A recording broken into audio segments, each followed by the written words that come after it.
All right, we're live. Hi, everyone. Thanks for joining me and getting to Hell Yes. Here I'm joined today with James Sirman from Ear Property Care. James got 15 years in real estate and a sort of different roles, both on the software side and on the maintenance side and the management side. James is moved into the smart space. Got a chance to catch up with him a couple times.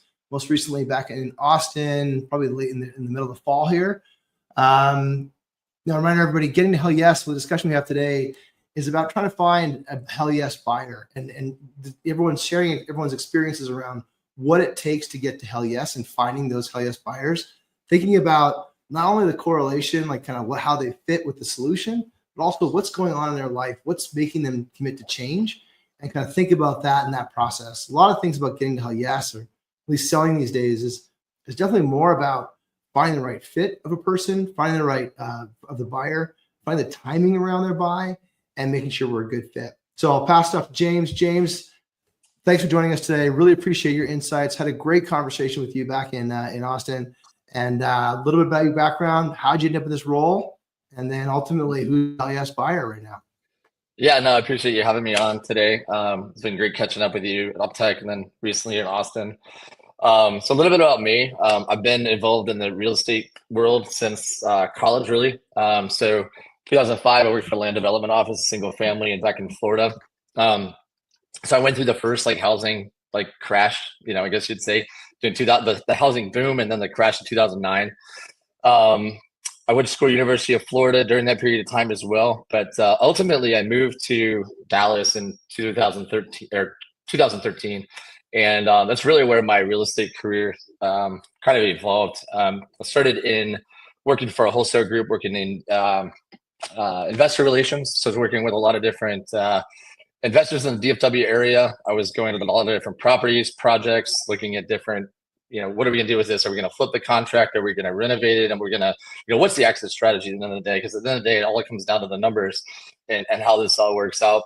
So I really got a good footing. I met a lot of people in the Dallas market. And then moved over into the prop tech space, worked for RealPage, a couple larger companies there in the prop tech space. But my heart really lies in operations and being, feet on the ground and being in front of these clients. So I had a really unique opportunity to join a large third-party property management company that was based there in the DFW area. We had about 28,000 doors, multitude of different markets. And so I was a business development director for them. Whole principle, or my whole goal was to grow the portfolio on third-party management and then construction services. So with that, I was looking at and interacting with ownership groups, brokers, various vendors within the space, and really just trying to understand what product offerings are out there to help my clients, which were the buyers of these properties that we wanted to ultimately manage, and we want to do the construction services as well. So a lot of background and experience in value add operations, construction, reconstruction, understanding the numbers, and really what makes an impact. What are we, if we're holding this thing for 3 to 5 years, what are we going to implement into this business strategy in order to come out successful for you and your investors? So during that period of time, to lead me to today, I met Jeff and Charles with eProperty Care, worked with them on several different projects during my time at this third-party management group. And they had an opportunity for me to jump on board. And, at this time, smart technology is starting to kind of evolve. And I just saw the opportunity with smart tech, and then my background in value-add operations and understanding really where the impact of smart technology, where it's going to make an impact with these buyers, as we're moving forward. Believe it or not, only 10% of units across the nation actually have implemented smart technology. And I believe it's not an if, but a when. So for me to be in this role and for eProperty Care to be where it's at in this space is huge. I think it's a space that's going to continue to grow. People are going to think there's a lot of curiosity around it. I think there was a little doubt a couple of years ago, but not a lot of curiosity around it. And ultimately, once these transactions start to pick up and people start to have capital to deploy, I think it's going to be one of the first things that people put into their business plan moving forward. I mean, it is something that you take a look at. Maybe when it first came out, you first started, it felt maybe a little bit like a nice to have, right? Yes. Because people were renting their brains out, right? It was prices were going up all the time, and OpEx wasn't really a priority. I mean, even the stuff that we sell, it wasn't something that people were looking to kind of activate on, because it was really, how do we get, it was a land grab, right? And then now you get into the world where if you're not operating effectively, you're going to have a problem with your cap. You're going to have a problem with your multiple. You're going to have a problem with you may already have a problem because you don't have the people. You may have a problem leasing because you can't actually show suites. It's pretty crazy, the infrastructure that's in place from a smart perspective that affects all parts of the P&L, right? But it wasn't there before. And so it's a really good transition to the hell yes side of things, right? So when you're taking a look at, you said 10% of the units in North America or US are smart enabled. So how do you look at that data? Do you look at that data in terms of like C, Bs, and As, or like how does that? Because how does that fragment? Because that's going to help you understand who's willing to buy. Yeah, and I think that's a great question. And so obviously there's a ton of different asset class types. There's also a diverse resident demographic across the country, and there's not a one size fits all solution. You have budgets, you have resident profile, you have asset class type, but this type of technology can be utilized in every situation. I see so many different case uses, and it ultimately it's for myself to engage with the prospect and to really understand what is the goal, what are they trying to implement here. We have everything, we cover everything from security to asset protection, NOI savings. I see, I can run some graphs and some charts, but we see typically anywhere from 6 to 8% reduction of operating expenses. So as you were mentioning, we're in this market where you're not able to push rents like you were back in 2021, 2022. And so it really is it's an expense play. It's an operations management play. Who can better manage operations so that way they can receive the returns? And like I said, we're seeing 6 to 8% of people that implements technology, in operational savings. And that operation savings comes in play to rekeying locks. That's typically, I've never seen anything under $75, $100 to rekey a lock.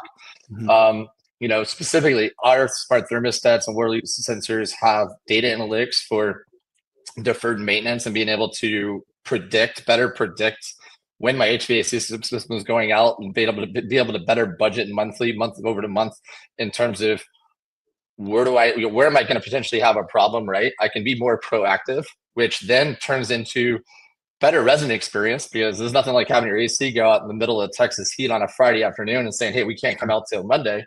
So if you can be proactive by utilizing devices like this, I think it's a huge strategy and huge play to curbing those the operational expenses. But then on the revenue generation side, you've got a ton, especially here in downtown Austin, we've got a ton of cranes up. We got a ton of new units coming online. It's just all about occupancy, keeping occupancy in place, making sure the residents stay.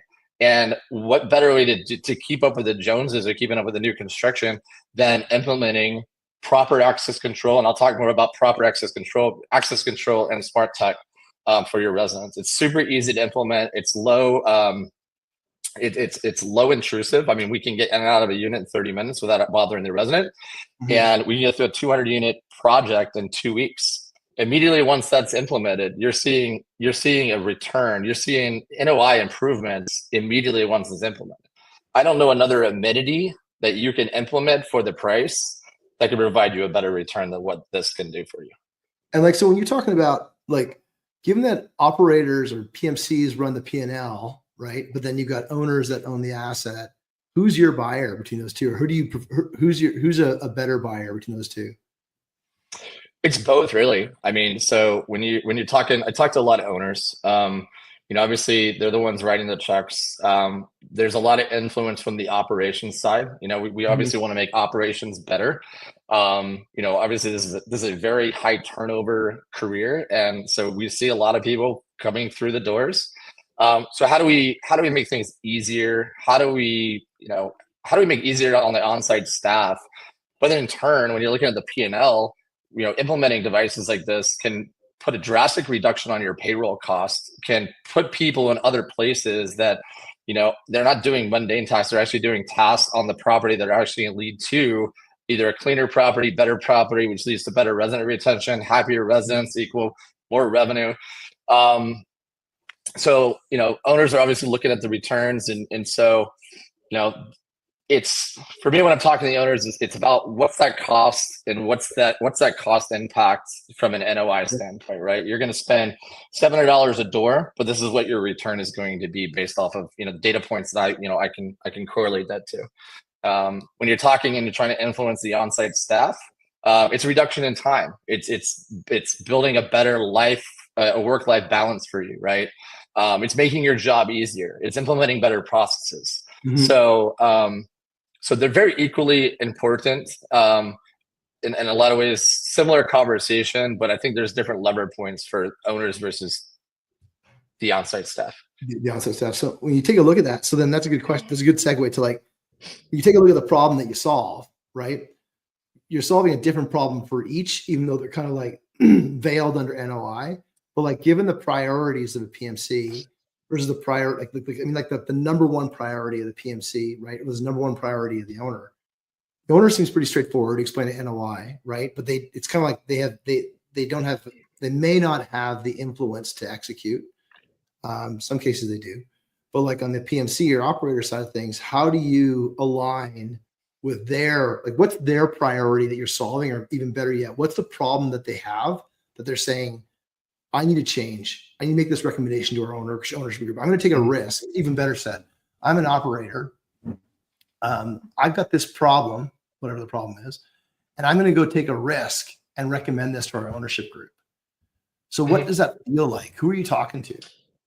So I think initially, your best owner operators and your best properties that are run, ownership is in line with the on-site staff, right? I think that's first and foremost their line.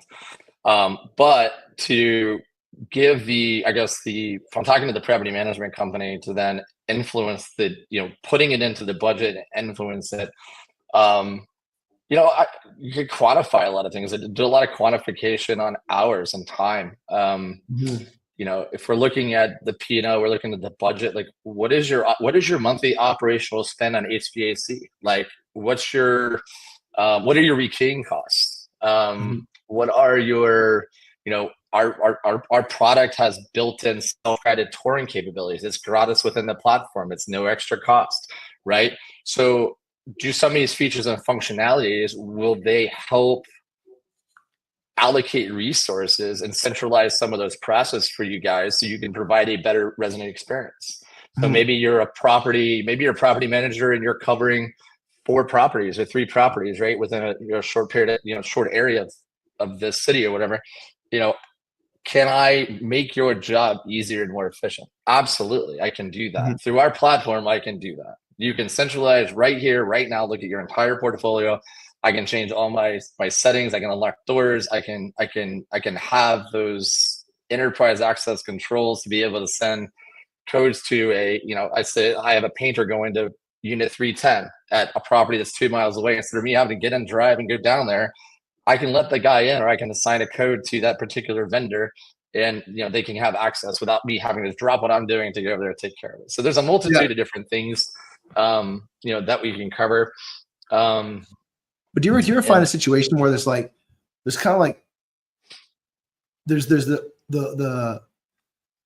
operating kind of grind, right? And what I'm finding is that like the grind, people kind of got used to the grind, and like there's something that needed to happen, like an event, or maybe they acquired a new building if they're an owner, or maybe they've acquired a new client if they're an operator, where all of a sudden they're like, they can't do it anymore. Like the grind, I'm finding at least nobody makes a change if it's just the grind. Like, yeah, it sucks. It's kind of life. And in our case, yeah, I'm always hiring and I can't ever fill the jobs, but it's just kind of like, as long as the demand and the supply are the same, I kind of I just eat it. But then all of a sudden we just won a new client in a region, and okay, now my life really changed. Like, what's that like for you guys? Like, what is it that outside of the grind, what is it that they go, oh, this has got to change? Is it a refinancing? Is it a new building? Is it a whatever? Like, what's that feel like? Yeah, no, I think to your point, if it's not broke, they don't want to fix it, right? Yeah, Even if there's a better Yeah, exactly. If there's a better, like, it may be the better way to do it, but I think, and just with the industry in general, it's change of process is hard. Change of the way you do things is hard. And I think as an organization like eProperty Care, I say this to any of these other companies, prop tech people, but you need to support and you need to train. Adoptability of this type of technology is key. Like, in making sure that you are selling it right, you are installing it right, you're installing the proper products, and then you're training right. You're making sure that they understand exactly how to use it, your residents adopt it right, etc. So I think, process change is hard, but once the clients that I work with, once they have made that leap, they look at the CapEx and like, oh my gosh, like, and it's really not much. When you look at six to $800 for a locked thermostat and whatever, it's Yeah. not that much when it comes to capital and what you're what you're receiving on the positive end of it, right? We already This is talked a about the three, and 68%. it's 3-year capitalization, right? Roughly. Yeah, correct. Yes. So they kind of like amortize the expense over 3 years, so it doesn't hit the Correct. P&L. That's typically, yeah. That's typically, yeah. But once people get a taste of it, and the groups that I work with get a taste of it, they realize that it's important. Like, it's made our lives easier. It's made our jobs easier. It's made our returns to our investors better. Mhm. And then, even more importantly, and I think this gets ignored a lot, but the resident experience. I mean, you said once you get a taste of it, if I'm a resident, I got a taste of my previous apartment complex of having a smart thermostat and a smart lock, and having this app to be able to let my wag dog, my dog walker into my unit, etc. Once you get a taste of that and you move over to another unit, they don't have that. Guess what? I'm moving on to the next apartment that does. Yep. So I don't want to change my process if I'm used to it at another place, and I want to move into your residence. So Yep. how are you looking at that? And from attracting new residents and new to your unit, and you got all this new construction going on around you, and you're a 1990s property that's trying to there's only so much you can do to get to the Joneses property across the street, but it's smart technology is a good start to get there. And it's not if, but it's when. Do you find that sometimes there's you talk about 10%, right? So let's say 9 out of 10 buildings don't have smart tech. So you got a manager that goes from managing a building that had smart tech, and they go to one that doesn't have smart tech. What's that conversation like? I mean, it's tough. I mean, and I'd even, yeah, I mean, it's if I'm a resident, I don't have it. I'm used to it. It's like going and renting a car when you're used to remote start with your car, and you're up in Chicago, it's freezing outside, and you can't remote start your car, and you're used to that. It's you're at a rental car place, they're going to give you a car that has a turnkey. You're like, no, I want a different car, right? Or you're going to find another place that's got the car. So I use that analogy a lot, but it comes down to the resident experience, and it's technology that people want to be connected. They want connectivity. Something else I'd add to that too is people do implement smart, but they implement smart technology, I think, in the wrong way. There's a lot of smart technology packages out there that are it can be a very fragmented industry, where it's like you have somebody that does locks, you have somebody that does access control, you have somebody that does video cameras, you have somebody that does this, and this. I'll give you an example. I live in a building downtown Austin. I have 4 resident apps for access to my building, to my unit, whatever, right? It's like, what happens is it doesn't get adopted right. You have security holes, you have things of that nature, right? And so one of the things that I really try to do is I want to get in early, like with developers. While you're developing, I want to have these conversations and think about, yes, you're the developer and you're probably going to sell it, but at the end of the day, we got to look at the resident experience 3 years down the line, right? When this project finishes up 3 years from now, what is that resident experience going to be like? And what is that operation like? How are your operators going to operate? Are you implementing a scalable solution? eProperty Care, we encompass all of what I just said into one application. So you're not having this fragmentation of like 4 or 5 different apps, right? You have one app to get into the building, to get into your unit, to control your thermostat, your water sensor, your water leak sensors, everything is encompassed into one platform, right? And so, I'd advise to people that don't fragment the system. There's a lot of fragmentation out there, and ultimately the resident experience suffers, the on-site team suffers, and then it starts getting this bad connotation around, well, the smart technology doesn't work. You spend all this capital up front for it, and it's not doing it the way you want it to do it because you didn't implement the right strategy. You likely didn't have the right partner. Right.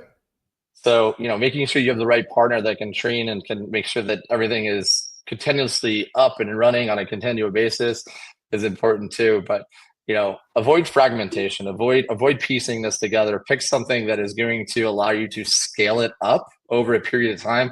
Or if you sell the property off, the new buyer can come in and do their own value add play on top of what you've already implemented. So if you just want to do locks, right?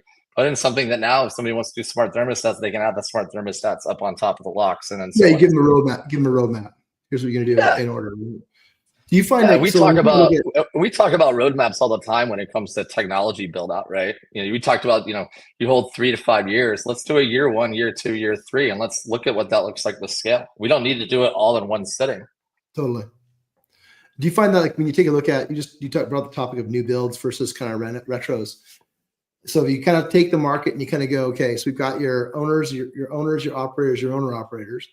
You've got your, your new builds to be developers. And then, retros is the first group.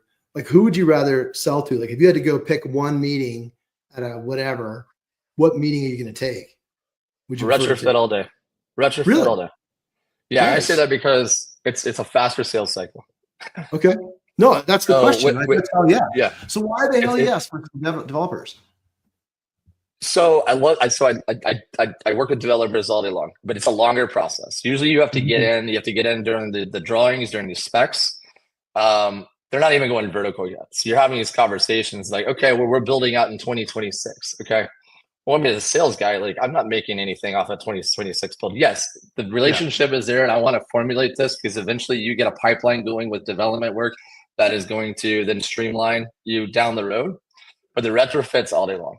Retrofit, I can get in. Like I said, I can do a $250,000 renovation in 2 weeks, in and out, 30 units a day with my installation teams, and done. To build the client, get paid. Client gets the benefit of the smart tech. It's done. The new builds just take longer. It's a more drawn out process, just as important. And I would say with new builds, it's even more important to make sure that, as I said earlier, think about the resident experience 3 years from now, and make sure that, because when you're going to put in a new development, whether you're putting a dumb lock in or a smart lock, that delta is very small in comparison.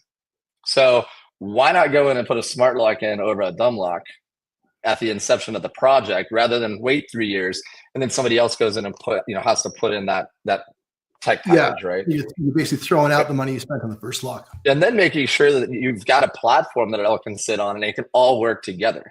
Not that you have to go now get another software platform that's going to run alongside this one because you didn't pick one that's scaled.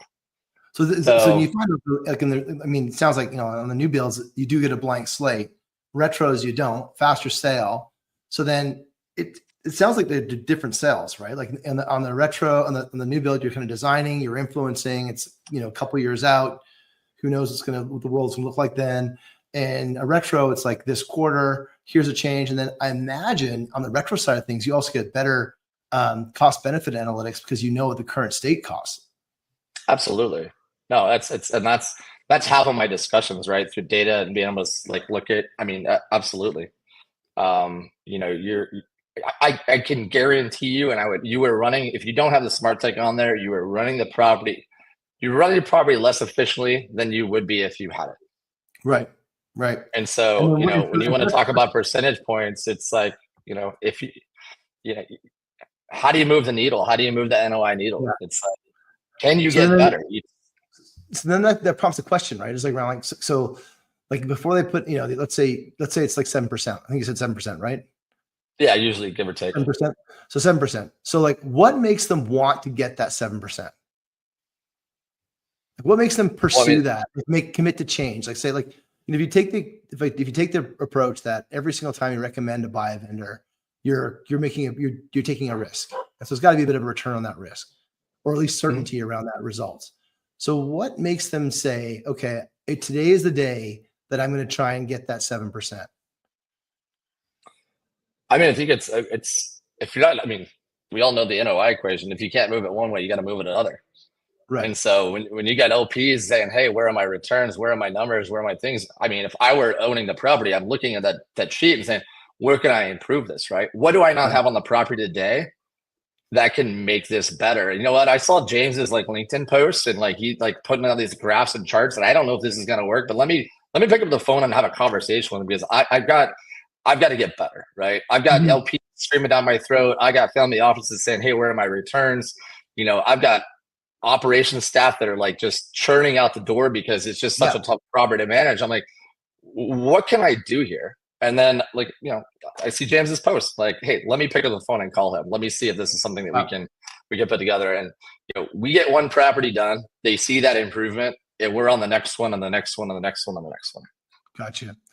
And so, gotcha. And the people that you're serving there, like you're solving the problem around the operators that got to produce the data back for the owners and the LPs. Correct. Gotcha. So before they take a look at, so if you think of like the way you described it, like smart tech is an amenity that drives a higher NOI. And then after they've decided they want to do smart tech, there's competitors out there, right? So let's kind of imagine they've already decided they've chosen smart tech. How do you guys compete against your competitors? Yeah, no, great question. I think that's the first thing I want to solve is smart. Are you going smart tech or not, right? Let me get you to buy it on smart tech, and then let me educate you on smart tech, and then let me educate you on us versus competitors. I mentioned earlier fragmentation. You know, they've got really good lock companies out there. They've got really good smart a smart thermostat. You know, and it doesn't work together. So it's you've got different apps. It doesn't have certain analytics. Like it just you want to find something that's going to embed the entire, whether it's today or over a period of time. We talked about, you know, building out a plan. You know, there's such thing as building out a smart technology or building out a plan over a period of years, but making sure that it all integrates. And so one thing that, you know, eProperty Care and our technology partner, you know, alarm.com is 3.2 billion. I mean, in market share. They've got a little over 11 million globally, you know, units. They've been in this space. They have tried and true the hardware. You know, we always say we're not quick to market with things, but we make sure that things are working. And then we want to make sure that, you know, we're financially stable. You know, that's one thing, you know, when it comes to prop tech companies, you know, and it's a big differentiator with us is that we have the backing of alarm.com. We have the backing of Point Central. And as a service provider, those companies aren't going anywhere. So I can tell you, I mean, there's been tens of companies over the past 2 years that I call it the prop tech graveyard because they either weren't funded accurately or they were absorbed from another company. And unfortunately, if you go and you spend all this money on your locks or whatever, and that company either falls out or gets absorbed, who's supporting you? Like where does that investment now go? So making sure that you pick somebody, you know, a service provider that has been around for a while. You know, another thing too is we have a lot of different options for hardware. There's a lot of our competitors that have one lock, one thermostat. It's an all-in kind of situation, right? I really try with we have different lock options. We have different, you know, I have a different arsenal of hardware that I get to pair together. And based off of my conversations with ownership groups or operators and understanding the asset type that we're working with, I've got different hardware pieces that I can pull that works within the platform, right? So if you've got, you know, the benefit of that is if you've got a property that's maybe a B class, but then you want maybe a sexier lock over here, I can get you a sexier lock. I can also get you a workforce price lock at like $150 down here. It all works on the same platform, right? You're not having to utilize two different systems or two different things. So we're very nimble. We're very nimble in our approach. We're very educated in our approach to how we do things. Yeah, I mean, we really care about the asset, we care about the resident demographic, we care about the ownership goals and plans and what their business strategy is, and really try to simulate a smart technology platform that is going to work uniquely with their situation. What kind of, so when they're at that stage then where they're kind of like they're analyzing or they're in consideration stage, right? What kind of objections do you hear from the buyers when you're presenting? They've got their three options in front of them. You guys are doing your pitch, or you're having the conversation, and they're like, well, what about this? What about that? Or we're saying no because of this. We're saying no because of that. Yeah, I think the bigger objections that I have right now is just the fact that there's been low transaction volume. And with it being, a fairly, I mean, it's a fairly large capital expense. And so if they're not transacting, there's not money to spend, right? It's like, I like the idea of smart tech. Oh yeah, I guess so that's right. So that's typically the biggest one there. And then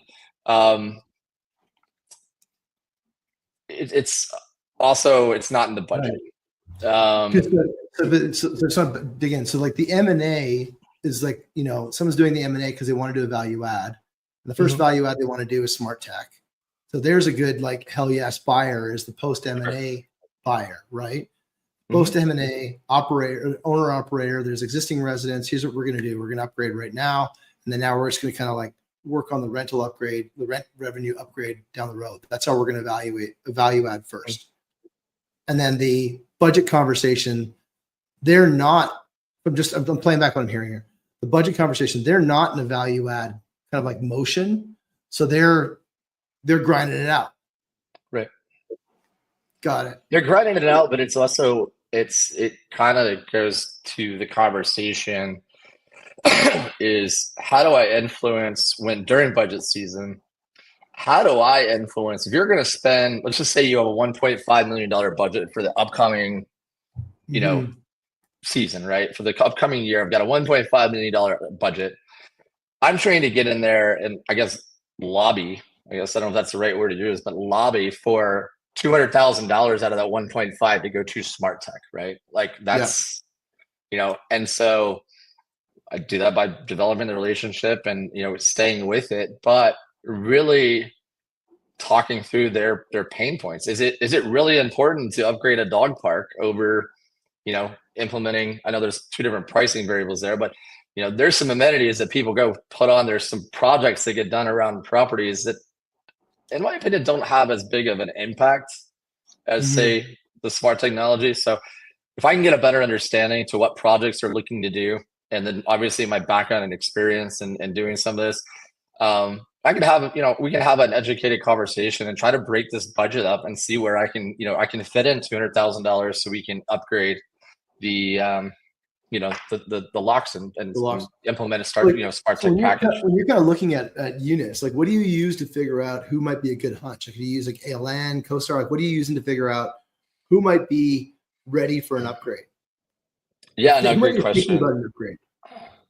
Yeah, no, that's a great question. So I do use, we do use ALN data. Build Central is a big one as well. I can see what development projects based off permits.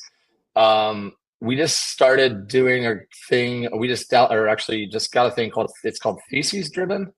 What it is there's a gentleman in our industry that has basically developed this. It's a national. We got a national subscription, but I can see every company that builds or owns or manages multifamily in particular markets, right? So I'm able to go in and see.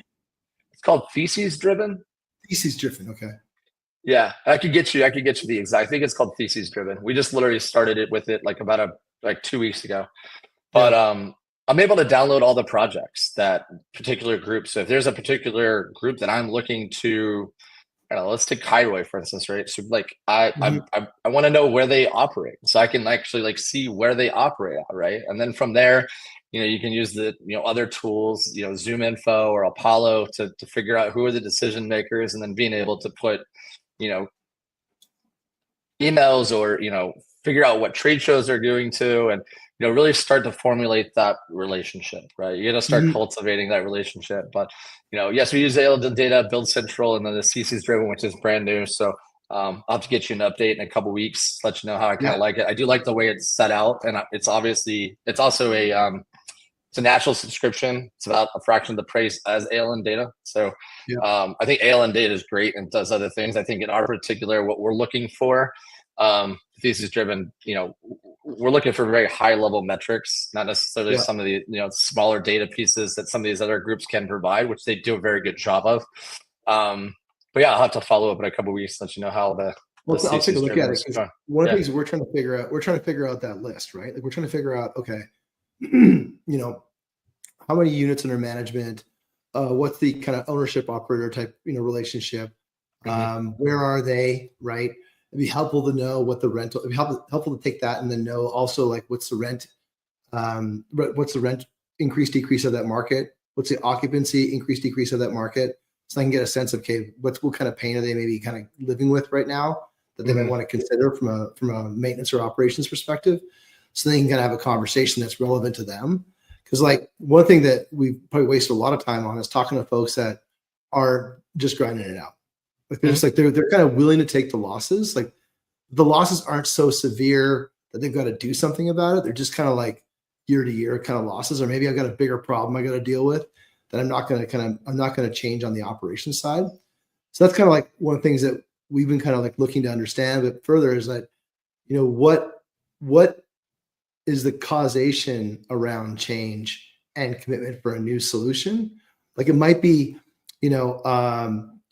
I've got 45 job openings right now and they've been open for, 90 days.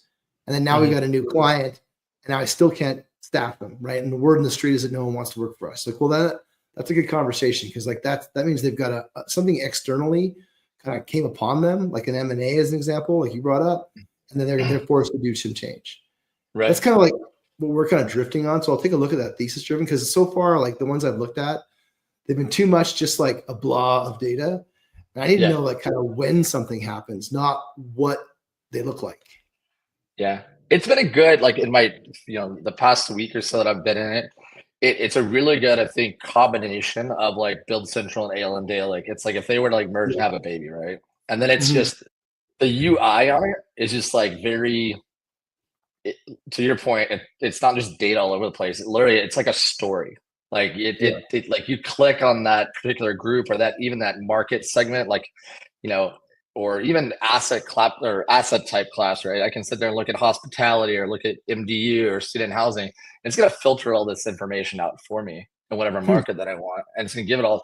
And again, it tells the data in a story, right? And then from there, like I said, I can plug into some of these Zoom Info or Apollo or LinkedIn or whatever, and I can go find these people and start cultivating those relationships. And also then have a little bit of a story too. It's like, I understand that you guys bought this, or you guys, I've got some information around a particular asset, and I can start asking questions around that asset. What do they buy? How long are they holding it? What's this? Are they buying any more? What's their 2025 look? What does that look like, right? You may not have any projects today, but like, what does 2025 look like? Oh, we're going to buy, 7 properties in DFW, 4 in the Carolinas, da da da da. Great. How do I get involved? How do I get to see the table to have these conversations around what I do? Or, is there anybody that maybe I can make an introduction to that isn't a direct transaction here? I mean, as we know, this is a relational business, not transactional in a lot of ways. So, how can I help you? I think I get my foot in the door a lot of ways that way is, thinking how do I serve people as opposed to just selling them? Yeah. Making sure that that's my intention is serving, because eventually it's going to come around to a sale, or it's going to come around maybe not directly between me and that person, but I get reached out to by people that I've met at conferences or trade shows and like, hey, can you connect with this person? They're looking, I can't help them with the project, but can you do that? So, yeah, it's. What do you find like when you're engaging them, right? And you found your kind of your targets. What are your kind of first? How do you open the conversation? What questions do you use to open up the conversation? I typically, I'm typically, I try to be like upfront about my intention, right? If I'm cold prospecting somebody, I've done a little bit of background on them. I know that they own, I know that they're, where they're building. I know that I serve that market. And I also, I can reach out to them and say, hey, I understand you're doing this, this, this, and this. This is what I do. Like, we work with ownership groups, we work with developers. I mean, lucky for us, it's like we're very niche. We're in a very niche segment of this industry. So, like, I was talking to a client, prospective client at a show up in Dallas, and they were like, I was like, look, have you implemented? He's like, no, we haven't done anything, but it's like, look, I want a seat at the table when you decide to make this decision, because it's not an if but a when for this. I want a seat at the table. I want at least a chance to be able to talk about us, understand your situation, your dynamics, and I want to be able to, I want to be able to sit at the table with everybody else that you've invited. So it's yeah, I mean, the conversation is, I guess the conversation too, it's one of those, it's not a forced conversation for me. I think it comes down to either you get it or you don't. Right. And so I don't necessarily need to push this on you. I think it's a matter of laying the cards out on the table and just providing enough information around, first, smart technology, the benefits, the pros, cons, the good, the bad, the ugly, whatever. And then also, what can eProperty Care do for you? Why is our services, why do our solutions, why are they so much better than our competition? And I could just literally just put it out there. And then, and I think sales is turning into that. It's about, how do I educate? It's not the used car sales tactics. It's educating people. It's kind of just being there when they're ready. And obviously trying to, you're trying to like push it along in a way, but it's really just providing enough education, and then kind of brand repping yourself as to, when I am ready for access control, smart tech, I'm calling James. Like, I already know it. Like, I just need a transaction. I need a deal. And so, I think that's one of the things I love about what I do, is because it's not an if but when. I mean, when you got roofers, like, people need a new roof, they have a guy, they have a guy to do this. I want to be the guy. Like, that's my goal. That's my whole intention to be in, is like, I want to be the guy. Well, it is, but it's interesting when you say that. It may in a snippet sound self-serving, right? But it really is. You got to earn the privilege to be the guy. Correct. And that comes from giving first, right? That comes from having an attitude of serving, right? Where you're like, I'm looking out there to try and to be the guy. Like, there's a whole lot of things that have to happen first. You need to know who you serve. You need to know the problem that they're trying to solve. You need to be in touch with them by giving them value before they need your services, and then which builds trust, and then understand the timing of then you still have to kind of like nudge, like, you still need to nudge a little bit so that they know to remember you when they need you, right? Because there's always going to be like someone on top of the conversation as well that's going to come in, and that's that happens to everybody, right? Where someone out of nowhere all of a sudden just takes it over, maybe because of price or whatever. But like, all of a sudden you're kind of left hand in the bag. And so it's, what we're finding is that it's a bit of this conversation or combination of like understanding what circumstances exist that want them to, in our case, commit to centralized maintenance, but like, but knowing that maybe not everybody's thinking about that right now, but they're interested in it. Like, one of the things that we're seeing, having more and more conversations about, is that people are interested in the conversation right now. Not everybody's ready for it, because there's still a lot of doubt as to how it all comes together. And so, similar to where you guys were when you started out with this smart technology, is they're interested in it. They see a roadmap. They agree this is a path forward, but I got to figure out, where does this fit in my pre-existing priorities? And so, exactly right. Yep. We're trying to figure out, just like, okay, here's where we fit, like who, the what, the why, and then like the who, what, why. Educate on that, and then learning better around the what, the when. And the when part is a part that we still don't have fully figured out. And that part there, the when is different for everybody on the who, the what, and the why, right? Absolutely, absolutely. I think also you could add, I mean, talking to your experiences, right? I mean, experience is key. I mean, are you working with somebody that's just out of college, is just on a phone and dialing and smiling and telling you that you need to do this product because it's just all these features, functionality, all this stuff? I don't recommend that. It's out Yeah. there. I've been there. I've seen it. I've seen it done. Kudos to whatever, but get people that have experience. Because I mean, Yeah. I'll be the first one to tell you, like, I've got that experience.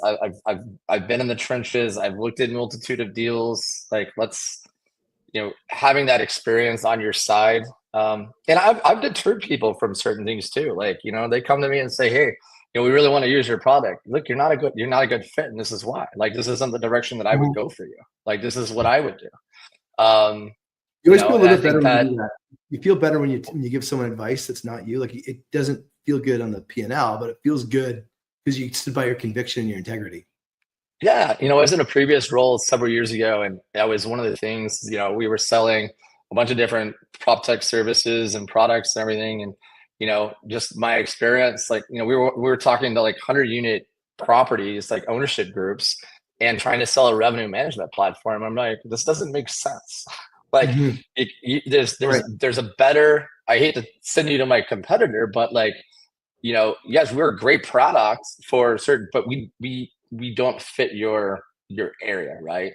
Right. Come to us when you get bigger, because just the price doesn't make sense. There's you may not get all the features and functions that we can provide you, but you don't need that today.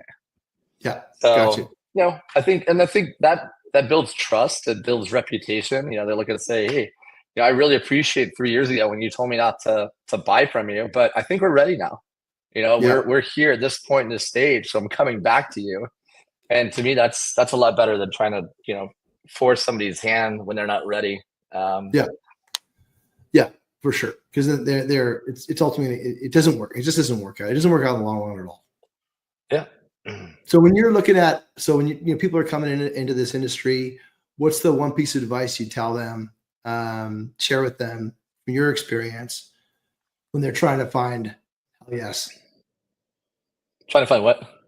trying to find hell yes. So a seller Yeah, that's coming to the market, they're looking to I find, think they're looking to make their life easier. How do they find hell yes? I think that this industry, multifamily in general, is like it is the best industry out there. Like, it is like, if it's the community, the people, like, it's like we're all tied to this like same like end goal, but we're working in different like parts of it.